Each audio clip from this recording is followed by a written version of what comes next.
Good evening and welcome to Spooky Town Tales, episode heck knows, but it is season 2. Let's just say season 2, the latest episode.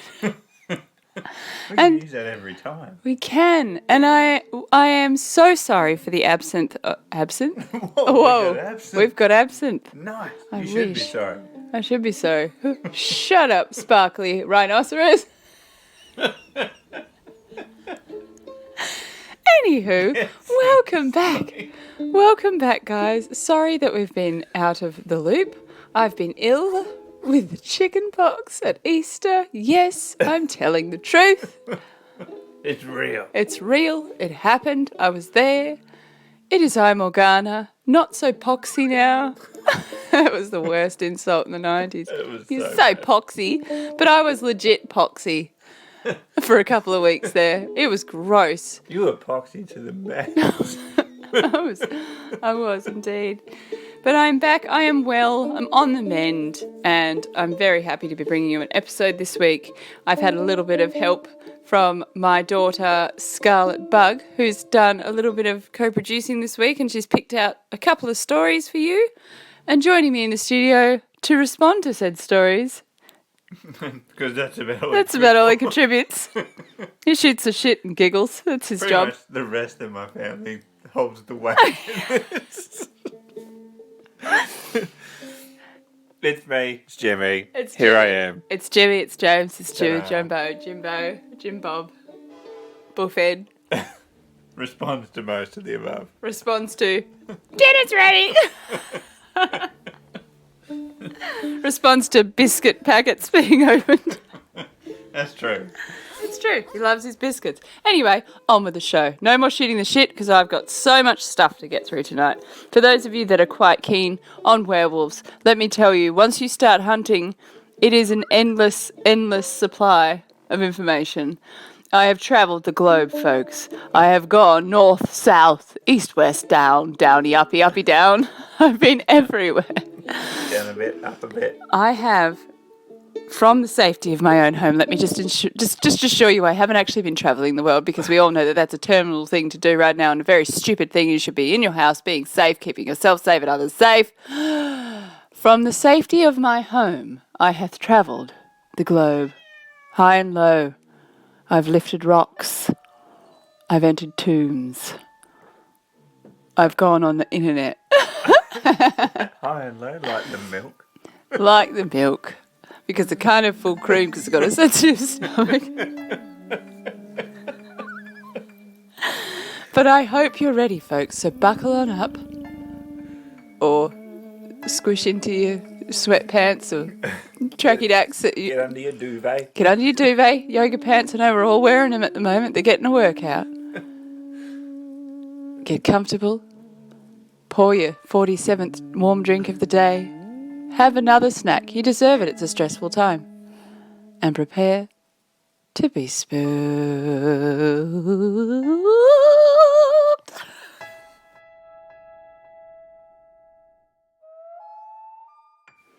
Now, to kick off tonight's program, I thought I would do what I like to do best and offer a little bit of scientific information as to a syndrome which Scarlett and I actually uncovered when we were hunting down some stories for you folks. Mm-hmm. There is indeed a syndrome called werewolf syndrome. Have you heard of this? No, I have not. Werewolf syndrome is an actual medical condition. Really? It's been called werewolf syndrome because of the symptoms and the side effects of said syndrome. Uh-huh. So I will just flip this page and I'll just tell you all about it. It's called hypertrichosis, that's the medical term, but the common name is werewolf syndrome, and it's caused by the genetics on chromosome 17. There's a abnormality or a mutation, and basically what it causes is an excess of hair growth. Just everywhere. Everywhere, but predominantly on the head. Oh. So generally people who have this condition will grow like a puppy dog. So it's like proper, like a soft downy, well it's actually quite thick, but it doesn't look coarse like a beard hair. It's like It's like head hair. Yeah, that's what I was more curious about. Yeah, it's like head hair, and it grows all over their face. And if you look this up, folks, search hypertrichosis or werewolf syndrome, and you'll be able to see there are some, even women can suffer from it. They don't seem to get as much growth, but it legitimately looks like the old 80s werewolf. Oh, of course it would. Like the faces, the masks. These poor people have to live with it.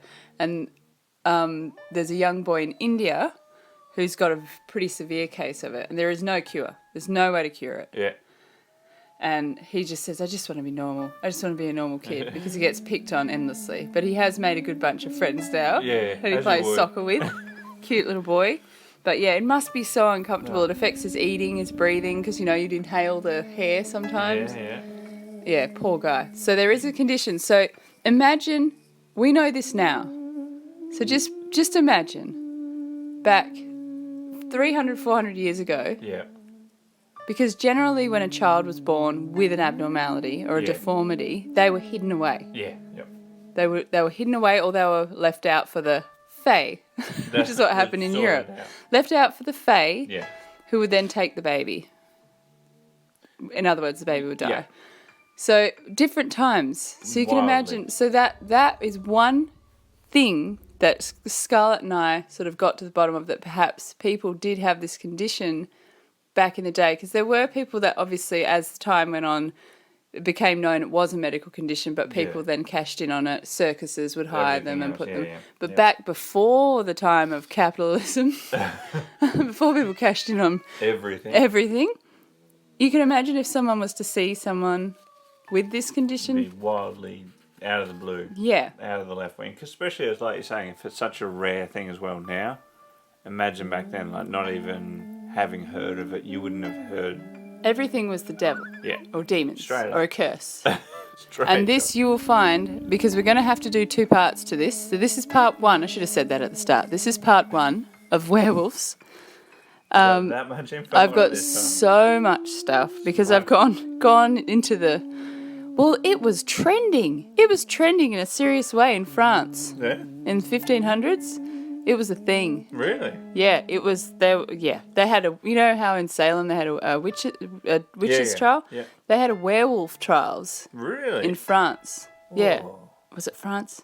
Yeah, I know it was huge in France, but there was actual werewolf trials. I think that was in Bolivia, actually. Wow. Anyway, buckle up, folks. There's plenty more to come.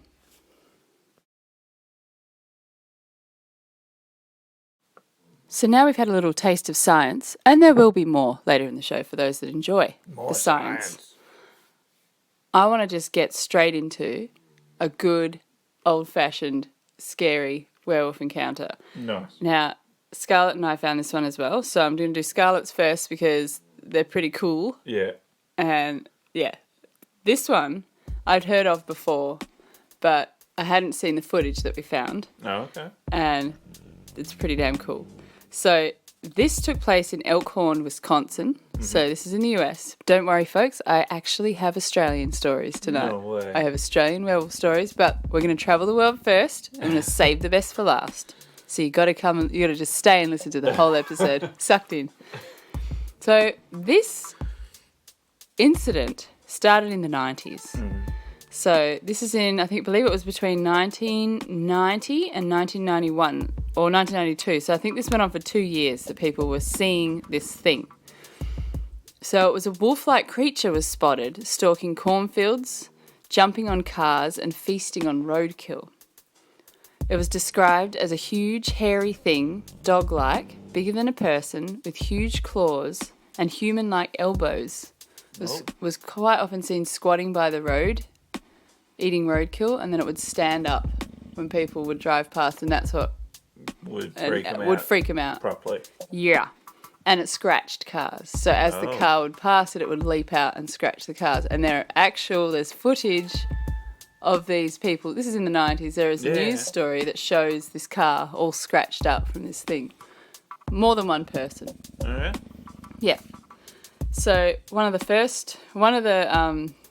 read you some of the eyewitnesses. So Doris Gibson had her incident on Halloween night, which is pretty appropriate. Handy. I believe she was driving home from work down Bray Road. If you haven't guessed already, folks, those who are into the paranormal, this is the beast of Bray Road. Uh-huh.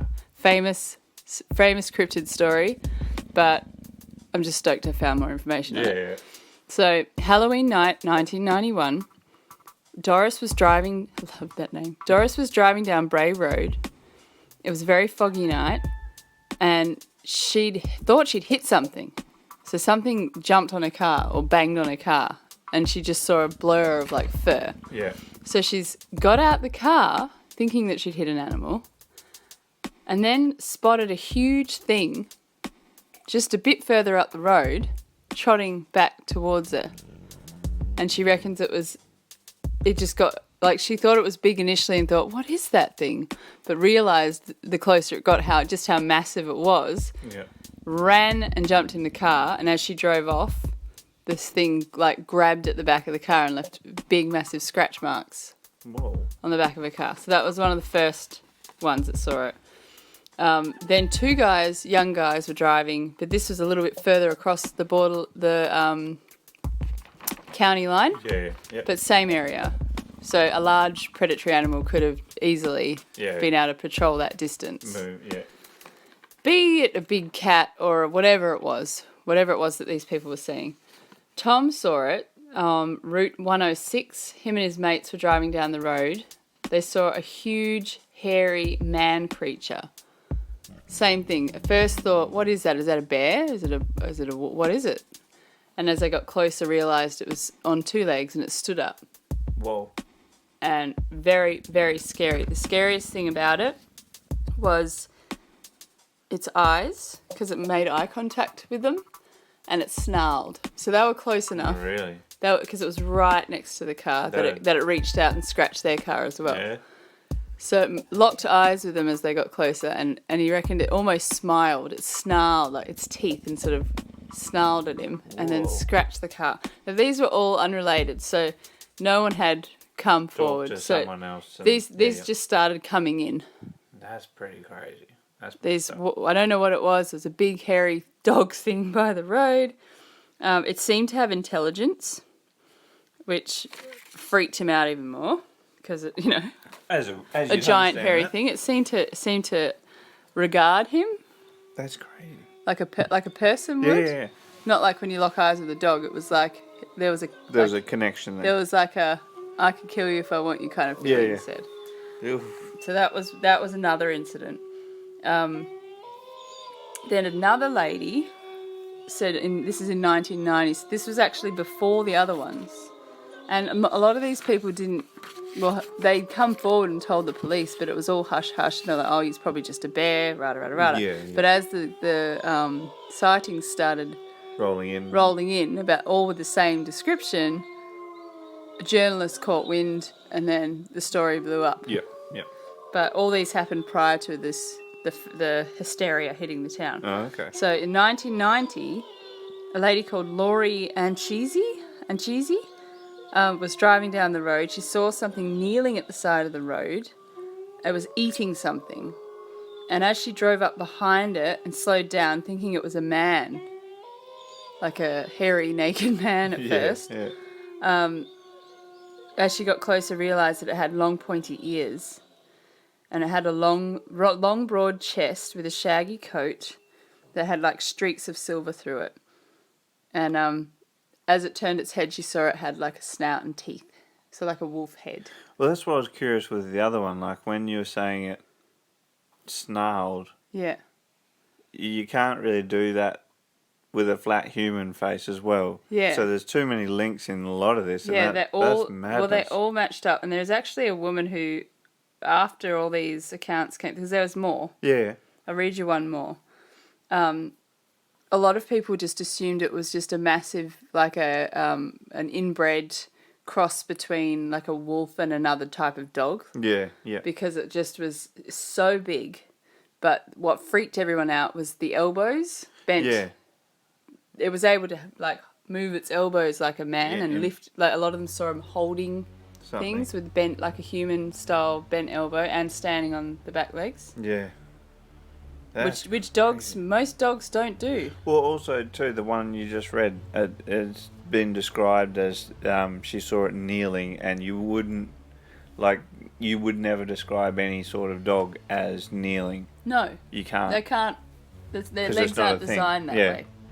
So very odd, very very very odd.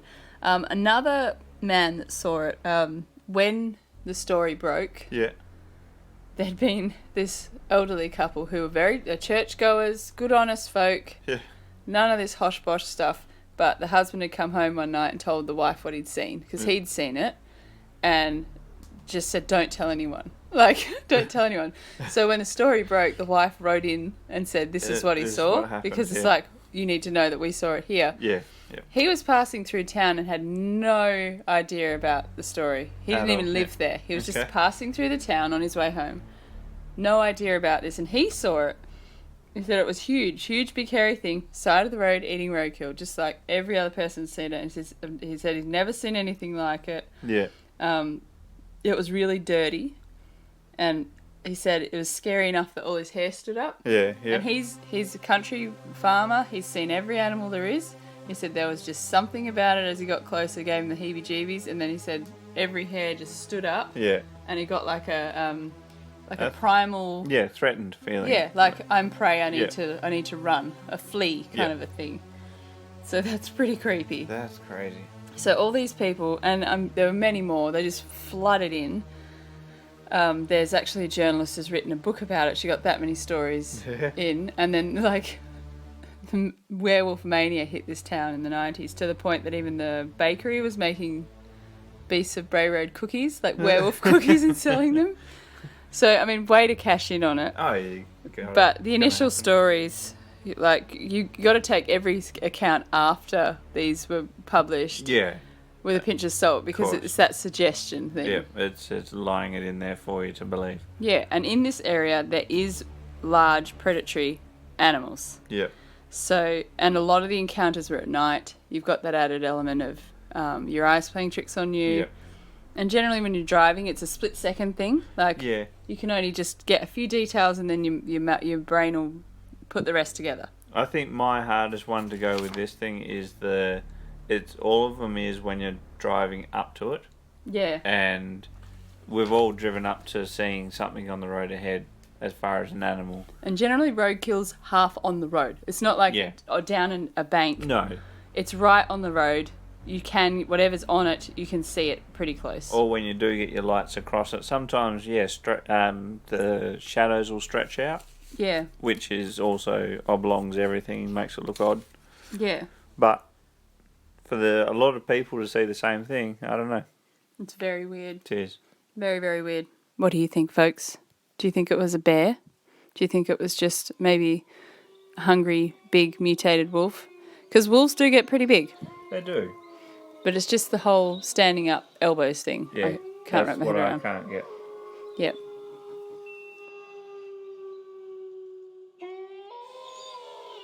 Kadina, South Australia. Back in the oldie days. I should have a year written down, but apparently I've failed to write that year down for you, folks. Let's just say... Before yesterday. Let's just say it was the time of billabongs and jumbucks and shearers and all that rot. They're still real. I know, all those things are still around. It was the times of... It was the times of petrol cars and... Gas turbines. And taxes. And the interwebs. Anyway, let's just say, in in the old days, I think it was in the early 1900s. I really wish I'd written the date down. Sorry, guys. There's a lot of stories here. Bear with me. Kadena, South Australia, had its very own werewolf. Cool. Picture this. Now, this is country. Kadena's country. Even more country back then because everything was less developed. So, it's night time, and you hear wolf-like howls and shrieks coming through the night sky. You've lived there your whole life. You've never heard such noises, but these are definite wolf-like howls.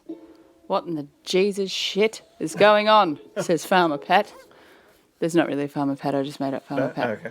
But I'm just trying to paint the picture here for you folks. Keep going.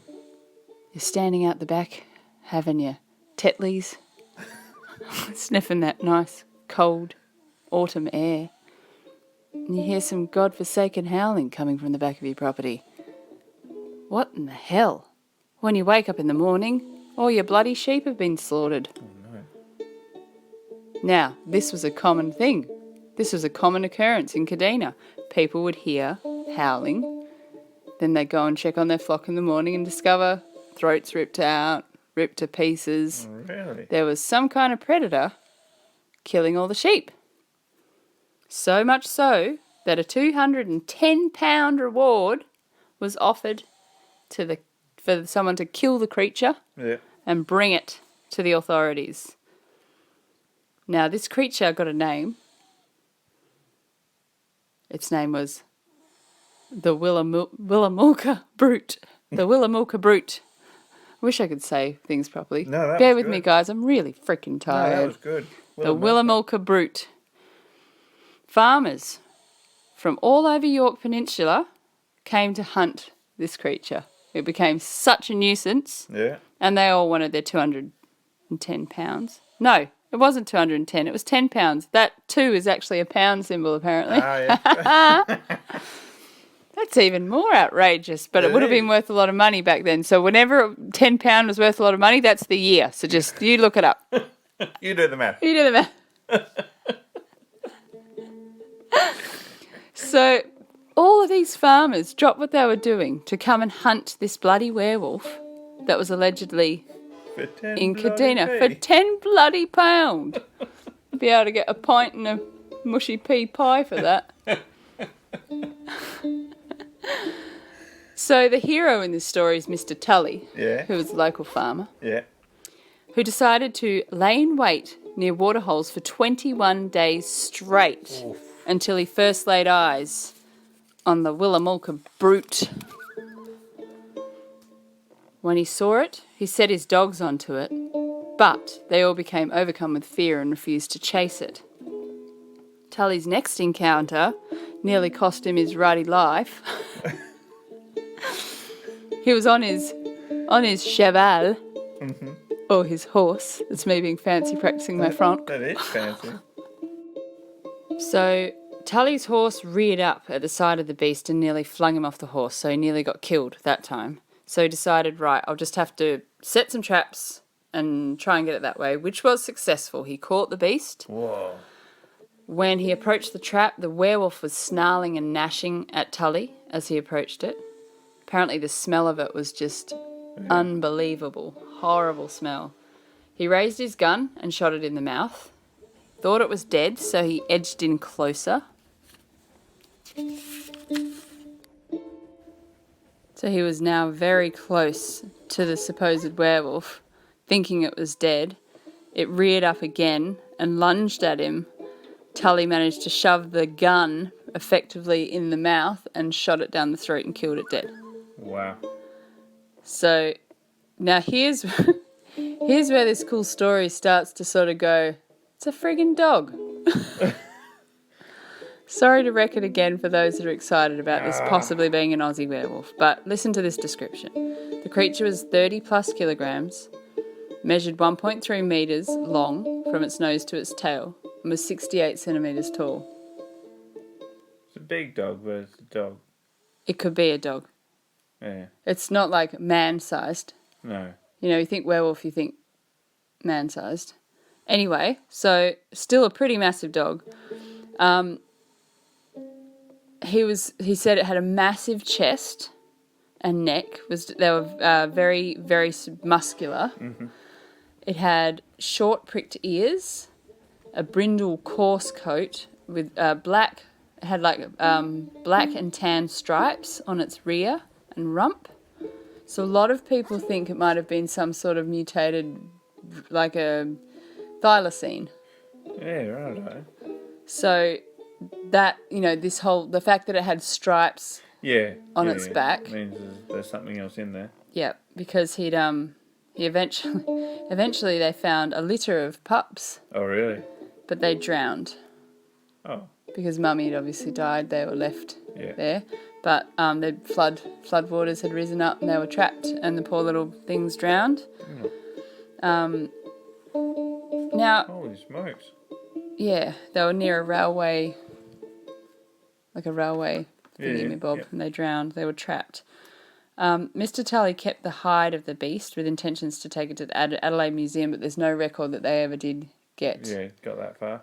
No one knows whether they have it or not. Oh, okay. But it seems to be, I mean, I don't know how big thylacines get, but the fact that it had muscular chest and neck makes me think it was some sort of, like a mastiff or something that maybe someone's brought over on a ship and it's got out. Exactly. That's the way it could have bred with anything, a dingo or something, and then had the weird markings on it. Yeah. Plus, I mean, some dogs do get the stripy sort of. Yeah. It's not common, but like with the what do you call it? It's like the. It's like the brindle. That's the sort of word I'm looking for. Yeah. So still a very cool story, because it was very cool. It was. I mean, imagine in that town, everyone was convinced it was an actual, something from the fantasy books, a werewolf. It was called a werewolf. Everyone called it a werewolf. But it turned out to be some kind of a dog. Yeah. But it wasn't a man, half man, half dog. It was definitely an animal of sorts. So. Yeah. And it makes sense that all the livestock were being killed if she had pups that she was feeding. And if it did howl as well. Yeah. That's not a local sort of dog either. Yeah. So that's something else that would have been in the mix. Yeah. Who knows? There might be more out there. Who knows? There could be a type of wild dog that we don't know we've got. Just don't know. Because there's more stories coming up, folks. More Aussie ones that are very weird. Yeah. Stay tuned. Do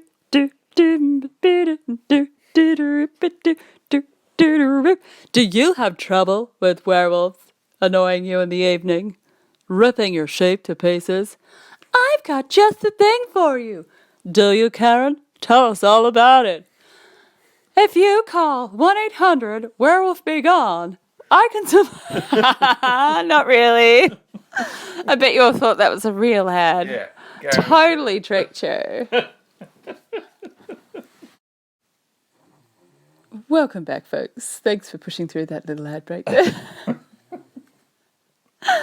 We are heading over east now to the eastern states of Australia, to a story from Queensland that I found. This took place near the New South Wales border, but it's more in Queensland. And it is near the coast somewhere, from what I heard of this story. So she, as a young woman, experienced this, but this carried on into pretty much her whole life. She's had experiences with this thing because she's always lived in the same area. Oh, okay. Yep. But the first time she saw it was when she was 26 years old. She'd just finished work and was driving home. It was 2 a.m. It was a crystal clear night in Currumbinny Valley. I would say Currumbine, but I'm pretty sure it's Currumbinny. That's how she said it. Okay. She was driving home around a bend. Where she lived, she'd have to come down a hill, around a bend, and then it flattened out. She was close to home when she hit the flat land, but as she was coming around the bend at the bottom of the hill, something caught her eye on the side of the road, something very large. It was to the right of her, and what she saw effectively was a wolf standing on two legs. That's the only way she could describe it. Yeah. Now, as we know in Australia, we do not have wolves. No. We don't have any large predatory animals Of that sort of caliber at all. in Australia. Yeah. The only predatory animals we have are introduced. We've got, Yep. I mean, we have predatory animals, but not like that. carnivorous. Yeah, not that We sort of don't have stature. we don't have bears, we don't have wolves, we don't have big cats. So this caught her off guard. Yeah. Yeah. She was like, she's lived there her whole life at this point. No idea what it is. It's standing on two legs. It's hairy. It's large. It's 2 a.m. And her car, it's a narrow country road, so Yeah. she has to pass. She has to pass it. There's no other way for her to go. So as she drove past it, she said her whole body just, same as the other guy, Yeah. instant Sinking. sinking, Yeah. fear, hair on end, get the hell out of there. Yeah. It had bent back down and then stood back up again as she was going past it. And this is where it gets very, very, very scary. So she's just slowed down, thinking, you do that. If you see something on the side of the road, you slow down because you're worried it's going to jump out and you're going to hit it. So it's not a matter of her being nosy or curious. It's her just going, like every country person does. If there is a large thing on the side of the road, you slow down because it could just jump out in front of the car and it could kill you. Yeah. So she noticed that it was like a grey-blue colour. So she was close enough to see the colour of the coat, was trying to work out what it was as she got closer. As she said, there's no wolves in Australia, and it's a dangerous country road. So while she's looking at it, she realised she's coming around the bend, she has to concentrate. Yeah. Yeah. And she said where it is, there's sort of open fields either side. So cows, she's quite often has to brake for cows at that time of night, or other animals, livestock crossing the road. Yeah. So she's just floored it. Yeah. Because she's like, holy shit, that's not anything I know. What is that thing? Yeah. Red eyes, Oof. reflective red eyes. So she's like, I don't know what that is. She's had that primal fear, so she's taken off. And obviously had to look away from it. When she glanced back in the rear view mirror, it started running after the car. Oof. This is fucking scary. So it's down on all fours. Yeah. It's following the car. She was so terrified. So she wasn't going super fast yet. She just started to speed up. Yeah. And looked back as she's speeding up, saw that it started following the car.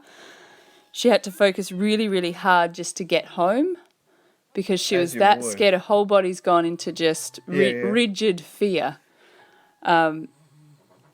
She was about 2 or 3 minutes from her house. She wasn't far from home. That's not far. Which made her both feel good but also feel terrified, because she's like, what if this thing follows me all the way home? Mm-hmm. Because I'm not far from home. Yeah. So she said she remembers turning into the driveway. She hit the horn about 200 yards, like in the driveway. So as soon as she turned into it, she honked the horn. So effectively she's trying to alert her mother to unlock the house to let her in as quickly as possible when she gets there. Yeah. By the time she got up the 200 yards up to the house, the mum had turned the lights on and let the dogs out, which were going absolutely ballistic. All their hair was up. Yeah. They were snarling and they were like in attack mode and scared, visibly scared. So she yelled out to the mum, "Get inside! Get the dogs inside!" Oh so the mum's grabbed the dogs, run inside with the dogs, and then she's run inside. When she'd locked all the doors and tried to tell her mum what happened, she was so terrified and just collapsed by this stage with fear. Yeah. And she could not articulate it. Yeah. She was just a mess. But then once she'd come to and she started to describe it to the mum, this really got me. She said when she'd first passed it, and this is what stuck with her, when she'd first passed this creature and she looked in the rearview mirror and it had gone down on all fours and started running after the car. She said it got level with her window and was looking in at her. Oh. And that's how she saw the eyes. She said that image was burnt into her Yeah, soul. You wouldn't lose something was like that. the eyes. because she said same thing. It regarded her. Yeah. It was staring. There's something about that. And the biggest thing she said, the creepiest thing was, even if it was a dog, she wouldn't have been as scared at the fact that she'd seen it standing on two legs. Yeah. But it's just, comfortably, not reaching for something. Yeah. Standing like a man would on two legs. With complete balance. Yeah. But it was the eyes. So she got traumatized, and it took her a year to be able to basically function to go out and drive that route again. Like to feel at night. She wouldn't do it at night. Yeah. Understandably. Yeah. So there's only one road in and one road out. Worse. So that's the only, she had no choice but to just get over it. After a time, she's like, I have to just get over it. I need to do what I've got to do. Yeah. So. Holy moly, man. Yeah, so this poor woman. So that's just the start of her troubles. She had more encounters with these things. And there wasn't just one of them. What? Yeah. Hang on to your butts. So, having got over the trauma of the initial thing, this is many, many years later, she'd not seen anything again. Yeah. She saw it once, that was it, never saw it again. Aside from the odd night where she'd wake up feeling eerie, but that she put it down to trauma. Yeah. Put it down to, whatever. I've had this experience, it's probably just a flashback or whatever. Because it would stick with you. Oh, yeah. It would stick with you forever. So, years later, same house. She's having a barbecue on the front veranda. She's got kids by this stage and a husband. Uh-huh. It was just getting dark, and they're in rural New South Wales. They can see hills from where they are. Yeah. And there's livestock. They watch it all the time. They're used to what's normal. Yeah. They know what sights are normal. So they're all sitting out on the veranda having a barbecue. The little kiddies are there too. And they saw wild dogs running down the hill from the ridge. So we do get wild dogs in Australia. Yeah. Yep. But they're not like wolves. No, they're generally a lot smaller. Yeah. But they're just general medium. Generally, it's just mutts. Yeah, it's just people's mutts that are strays that tend to band together. So anyway, there were wild dogs running down the hill. They were watching them, and they were watching them from a fair way away, but they were getting closer and closer, and then they got quite close. I think it was within about 150 metres, she said, and got level with some bales, but it was down the hill, so they could see them running, and then they kind of disappeared, but then all the heads popped up, the bales, and they noticed they were all standing on two legs. What? So this was as the sun was going down, and she said there was at least 5 or 6 in the group. They were massive. The husband and the stepson saw it. The little ones were obviously too little to see them. They were down, must have been toddlers or a toddler. So all 3 of them saw it. These dogs standing on their back legs. That's mad. From their house. Yeah. And she's freaked. She's grabbed the toddler and the stepson and said to the husband, get inside, because she's gone, it's the same things, it's got to be the same things. But she said they're all different colours. Okay. So that's why wild dogs, they're like, oh, they're wild dogs. Yeah, yeah. But then, like, they're really big wild dogs. They're really big wild dogs. And then they're all like, stood up on their back legs near this bale. Yeah. Is that a bale? What's it called? Where the cows get... What, like a feeder said, or a... I think it was a type of feeder. Yeah. She called it a bale. Well, you got different sorts. It was a building bales. of sort. It's like a structure of sorts, something to do with the cows. Yeah. All right. And they all stood up, and they were just as high as the top of it. That's pretty crazy. She said that it was so frightening. They ran inside, and then the husband stayed out a little bit longer because he couldn't make sense of it. Yeah. It wasn't unusual to see wild dogs, which is why he couldn't register. Why are they standing on their back legs? What? So she's inside, the husband stayed outside, and then came in, and then they locked all the doors because he's like, I don't know what the hell that is. I don't know what we've just seen. I don't know what animal that is. So after that, it escalated. So obviously these things were around, and they were close to home. Apparently the stepson was the most tormented because his room was like a sleep out at the back of the farmhouse, and it had crappy windows and the blinds couldn't close all the way, so you could always see in and out through part of his bedroom. And there was one in particular that always used to pace around where his room was, down the side of the house, down the back of the veranda, and she said it was utterly terrifying because you could hear noises, and then all the lights would be off, and you'd just see this big hairy head going past the window. What? And the son had come and told them, and they'd all seen it. Like, he'd come and said that one of those dog things is out there, and they'd all, and this wasn't just once or twice. This was like 20 odd times. They started seeing at night. They'd hear it scratching, and it was almost as if it was wanting to get them to notice it was there, maybe to get them to come outside, like a clever predator would. Yeah. But she said you'd see the shadow of it, but then other times you'd actually see hair, like you'd see the top of the head, a hairy head going past the window with ears. So panic, freak out, total nightmare stuff. Yeah. Absolute nightmare stuff. One night at 11 p.m, her 4-year-old came through and said, "Mummy, I wish the dog would stay away from my window." And they hadn't told this kid anything. Yeah. Nothing at all. So he'd seen a dog at his window. Yeah. Another night, they could hear scratching and tapping at the window, and they'd keep the blinds down because obviously they're like, we know something's out there, but we don't want to see it. We're just going to ignore it and hope it goes away.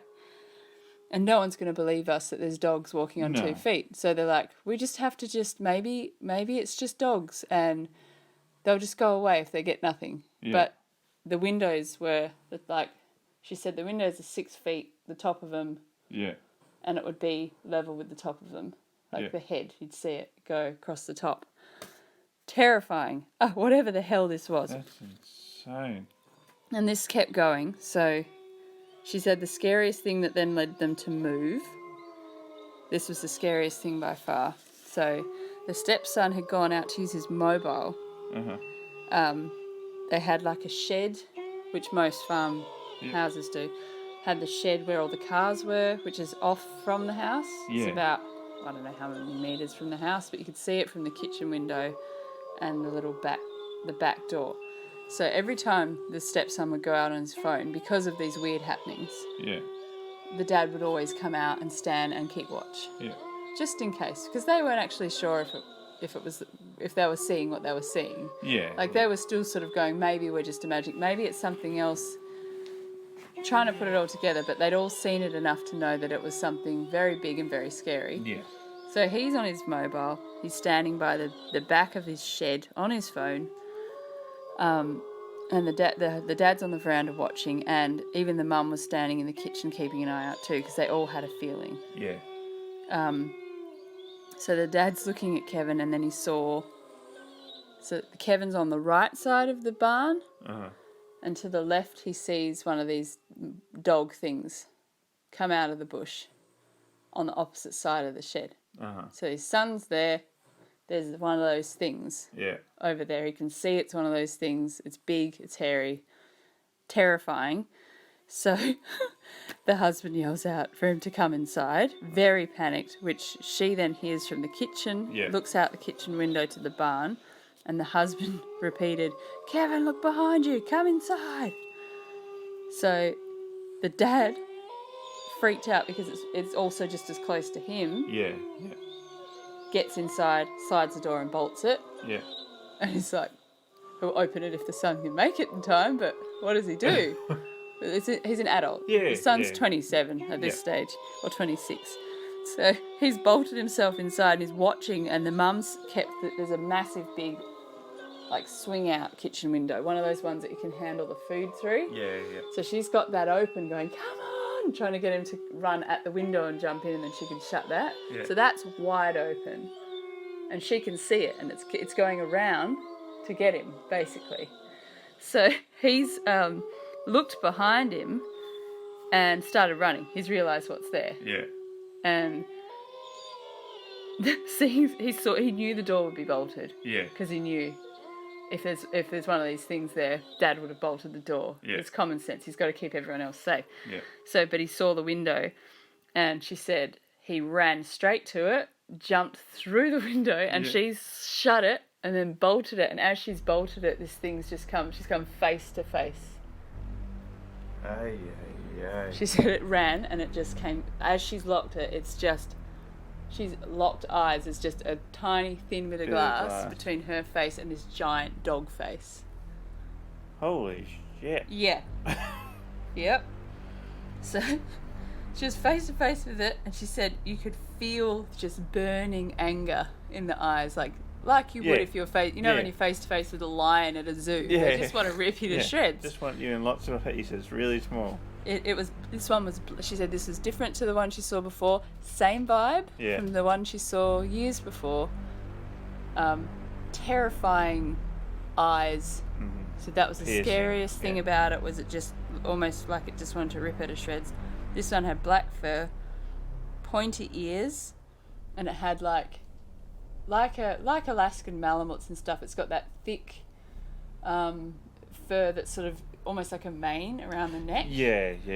So it had that, and around its it had big shoulders, and it seemed to have intelligence because it had been tormenting them. Yeah. And now this confirmed it. It's like that's what's been doing it. Yeah. That's what's been banging and scratching Constantly. And scaring the kids and showing up at the window and scaring our sons. Yeah. And she said that it's almost like when before an encounter would happen. Yeah. She'd know it was going to happen. So like they'd all feel it. You could feel when they were around. Yeah. So it was almost like they just stalked around. Until they were ready. Yeah. Until everyone was asleep. And then they'd start messing with them. So they moved. As you would. After that they moved. And they hadn't had anything since. Ay. That's insanity. Yeah. So what the hell? No, I got nothing on that. You can't cross that off as anything else. I'm sorry. Husband saw it. Son saw it. And son being of an age where he had to dive through a kitchen window to escape from it. 27 years old. He wasn't a little toddler. Wasn't even a teenager. Luckily, the other one was so young that they have no memory of it. Yep. But you'd be traumatized for life. Wrecked. You'd never feel safe. No. You'd never ever feel safe. So that one they referred to as a dog man because they never saw it. I mean, it was always the same. It was always a dog. Yeah. It wasn't like a man or a man 1 minute then turned into, because werewolves, technically the term werewolf is a man that then becomes an animal. Yeah. This was just always some sort of animal. Some sort of animal that was able to rear up on its back legs to look through windows. That's so weird. Unless it was an actual wolf. But this is the thing. It ran. Can't stand up. You can't. Well, it walked out of the when the dad saw it and the boy was the man was on the opposite side of the shed. He said it walked out of the bushes on two legs, and then when it chases, it goes down on its four legs. Yeah. But it just walks around on its back legs. Yeah. What the hell is it? Don't know. No. Any queries? Tell me on that one. Any theories, folks? So to wrap up the program, I thought we'd go with a good old proper werewolfy American, story, because I mean, who does werewolves and things better? It's always that little bit more Hollywood in America. But in Michigan, they had a slew of werewolf encounters over a long period of time in the same area. So it's just a thing. It's what's there. it's just part of living in Wexford County, Michigan.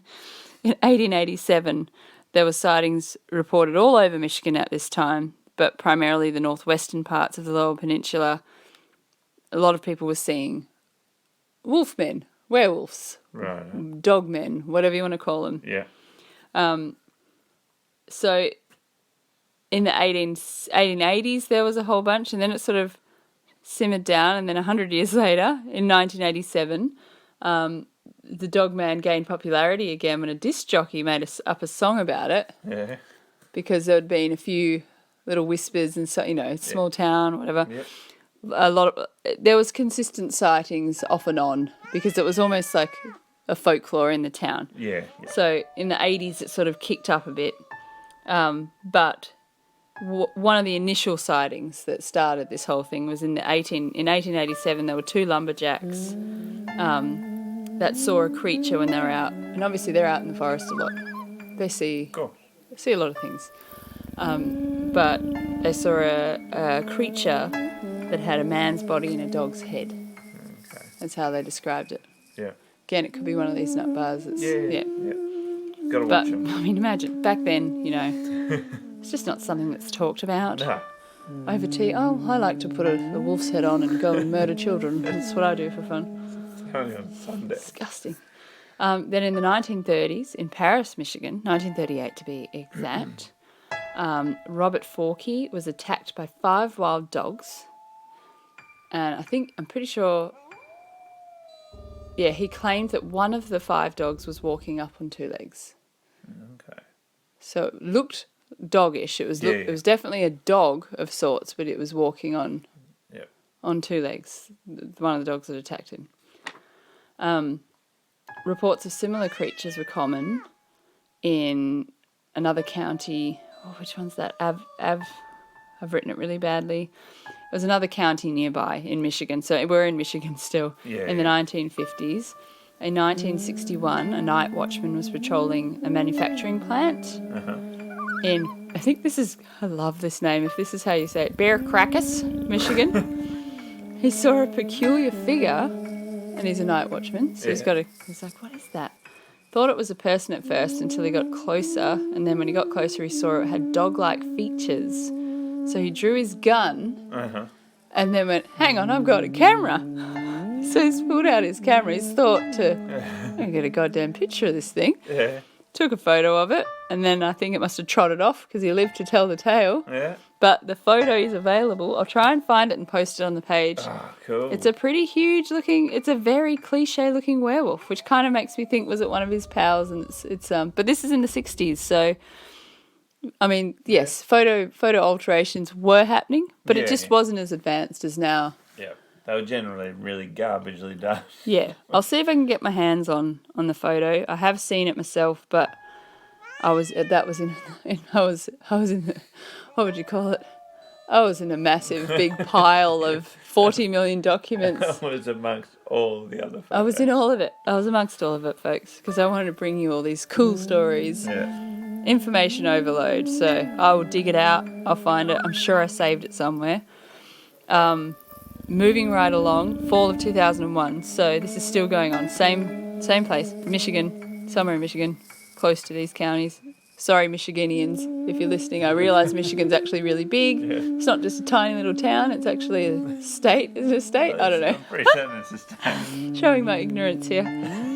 Look, I know a lot about Europe and and Australia, but I'm not up on the states of America. Sorry, folks. So it was fall of 2001.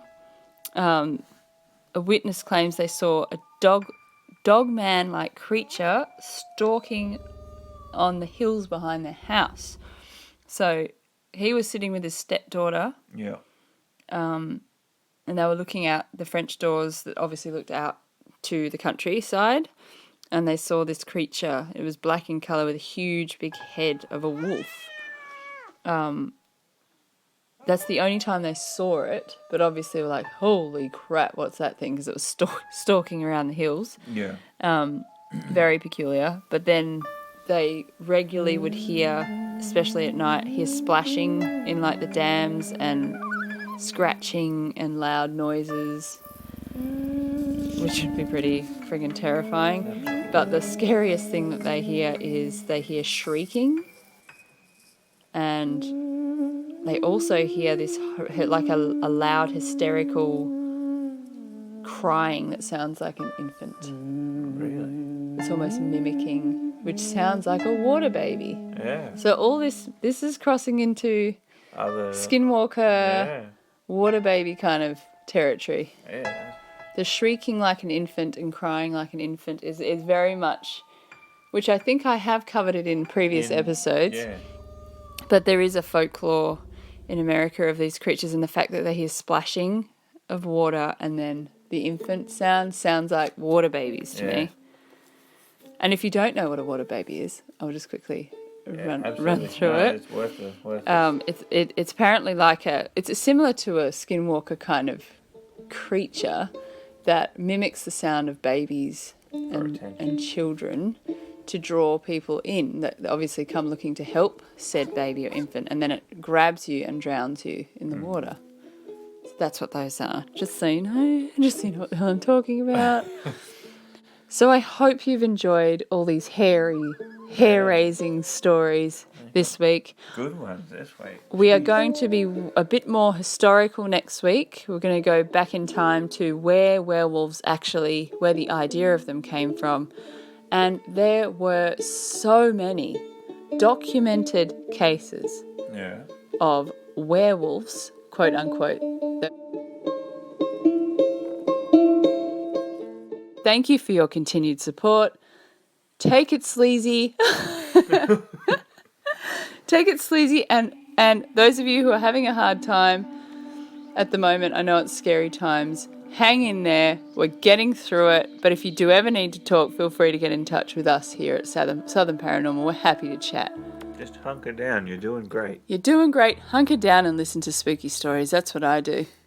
With some tasty snacks. Snacks. Until next time, folks, stay safe, stay home, and stay creepy. Bye.